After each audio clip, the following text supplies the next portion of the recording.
Huh? You I know that thought actor Danny Trejo? Well, he once turned down a movie role, and this that my guy. movie ultimately got some people killed. Now, this story actually starts with this guy, Edward. And Edward is 44 when all this begins, and he's living in Los Angeles.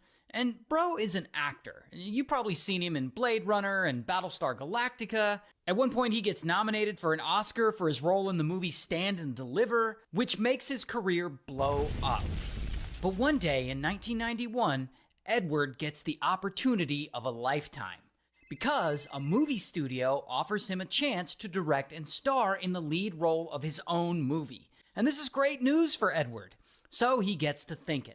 He really wants to make some sort of mafia movie, like The Godfather or Goodfellas, something people will love. And ultimately, he decides to make his movie based on a true story of the Mexican Mafia. The movie will eventually be called American Me. And since Edward's movie is based on a true story, he wants everything to be legit. So he takes the extra step to hire actors and consultants who personally know or have worked with the Mexican Mafia.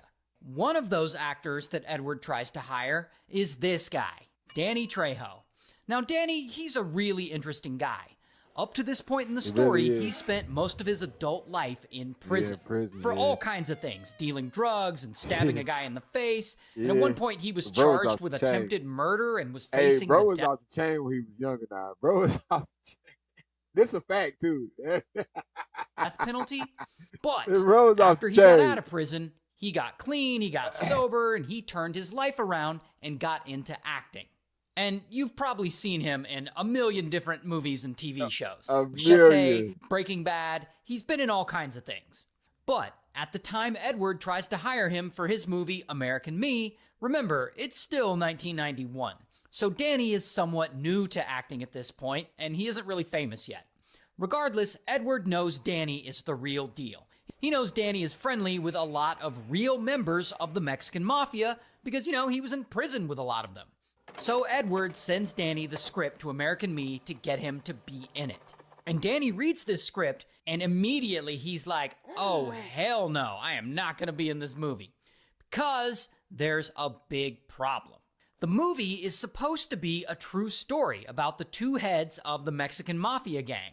However, Edward's script has taken some artistic liberties with the story.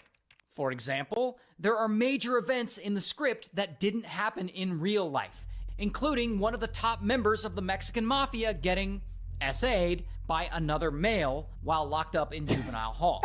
And Danny knows the real member. It's always some shit. It's always some. I'm talking about they weirdos, gang. They weirdos. Like who? Like why? Like who on the rights? Like that didn't happen, bro. So why you want to write that in there?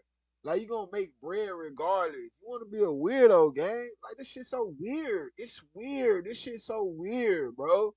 This shit weird for real. Like y'all motherfuckers be weirdos, gang. Like that shit just pissed me off though, for real, bro. That shit just pissed me off.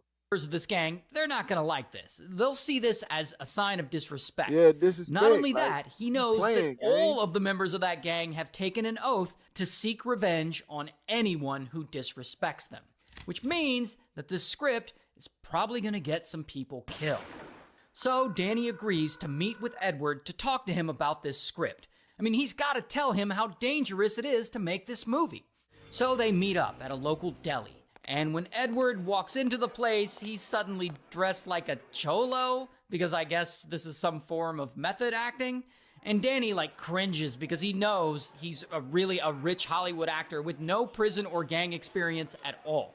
And so now it is very apparent to Danny that this guy has no idea Yeah, he how got serious this no all is. idea. He's a And he goofy. tries to warn him, Edward, you can't do this. You can't base this movie on real gangsters and then disrespect them by adding SA scenes that didn't happen in real life.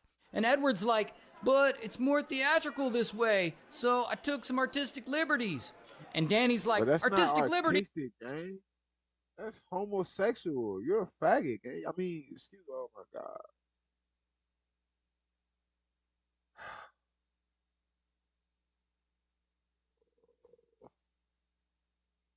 Please excuse my choice of words.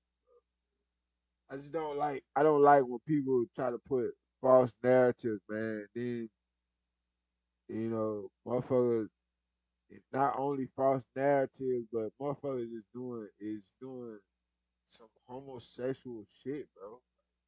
Why you like, bro? Why you gotta do some homosexual shit? Why you could have put a spin on it and say, okay, he got out of prison while he was in there.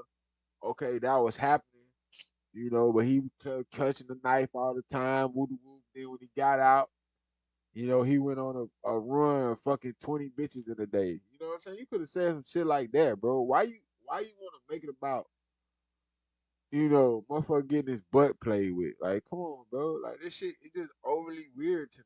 It's overly weird, bro. You know what I mean? This is the Mexican Mafia. They'll kill you. And But then, see, and then this ain't like you talking about some American, bro. You talking about the Mexican mafia, bro. You talking about real life shit going on. And then you ain't talking about, like I said, American Mexican. You talking about fucking Mexico, fucking the. You know what I'm saying? You talking about motherfucker that's really still in it. You know what I'm saying? Like hard down. This 1991, bro. You know what I'm saying? You talk about motherfuckers still trying to get across the border heavy at this time. You know what I'm saying? It's heavy now, but now I'm 1991. It's heavy.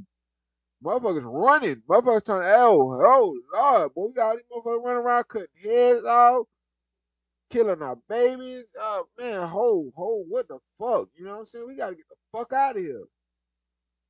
You know what I mean? We talking about this time, bro. So you come on, bro. You on some weirdo shit. Edward, he ain't trying to hear all that. I mean, movies based on true stories take artistic liberties all the time, and he wants his movie to be good. So Danny warns him again. You need permission from the top. Go to the head of the Mexican Mafia and get the okay. And for whatever reason, Edward then tells him, I did. I met with Pegleg, and he gave me the okay. Of course, he didn't meet with Pegleg or anyone. No one gave him the okay. He just said that. Now, later that night, Danny, he's at home, and he has serious doubts about the Mexican Mafia giving Edward the okay. Then, his phone rings, and on the other end of the line is this guy, Pegleg. And Pegleg, he's the head of the Mexican Mafia, and one of the guys Edward's movie is based on. Now, Pegleg is also calling from prison, and even though he's locked up, he's already heard about the movie Edward is making about him and his gang, and he doesn't seem happy about it at all.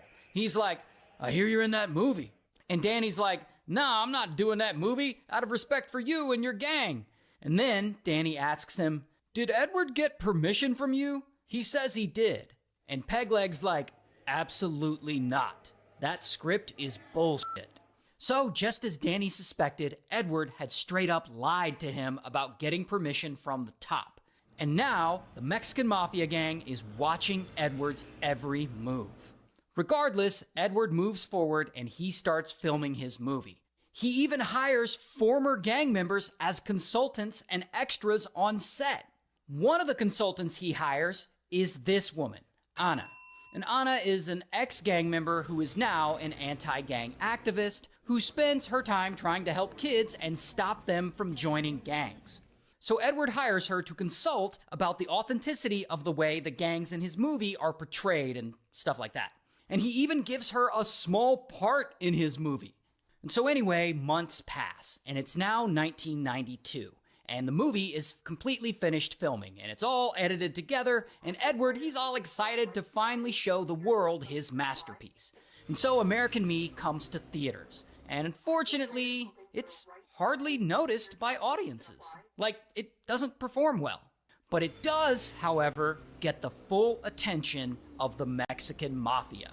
They watch this movie and they see some of the scenes where Edward took his artistic liberties, including the scene of the head of the mafia getting SA'd, and a scene of his mom getting SA'd, and a scene where the head of the mafia gets murdered by his own gang. All things that didn't actually happen in real life, and all things that they find highly offensive. And so these guys get super pissed off, and they now want revenge. 2 months later, Anna, the gang consultant on the movie, is standing in her driveway with her son when suddenly, boom, two masked gang members appear out of nowhere and blam, blam, blam, blam. They shoot her 13 times and then they flee the scene. Oh, but the Mexican Mafia doesn't stop there. Around the same time, they gun down another ex-gang member who was a consultant and an extra in the movie, and then another, and they don't stop. According to Danny Trejo, as many as 10 people are murdered for their involvement in this movie. And during all this, I assume Edward is panicking and fearing for his life, because who wouldn't be? And now from here, allegedly, members of the Mexican Mafia start stalking him and they start extorting him. And over the next 3 years, they demand that he pay them money, and they also demand property from him. Although we don't know how much money they demanded or what property. And I guess ultimately he gives them what they want because, when all is said and done, Edward actually doesn't end up getting murdered. So, good for him. But bro, you got everybody else killed, gang. Oh, weirdo shit. You got everybody else. That shit sad as hell, man. You got a woman killed in front of a kid, man. You know what I'm saying? Like, well, motherfuckers just be, I don't know, man. This shit just don't, I don't know, man. And then the crazy part is, this the shit that motherfuckers don't talk about. That's the crazy part. If bro ain't never made this video, I probably would have never heard of that shit. Ever. I probably would have never heard of it. Like, that shit crazy, bro. It's fucked up, man.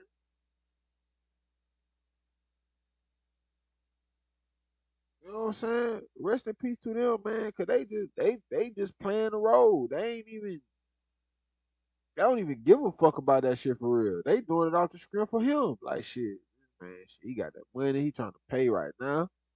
Fuck it. Shit, let's do it. Come on, man. Crazy, bro. Fucked up.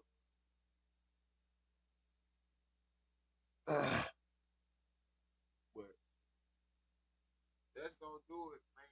That's gonna do it for the reaction, man.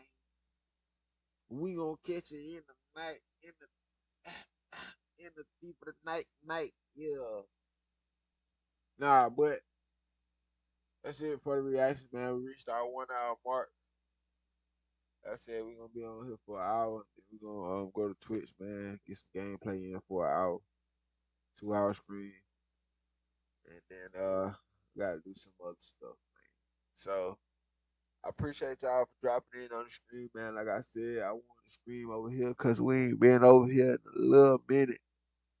It's been a while, man. It's been a while since we streamed on YouTube.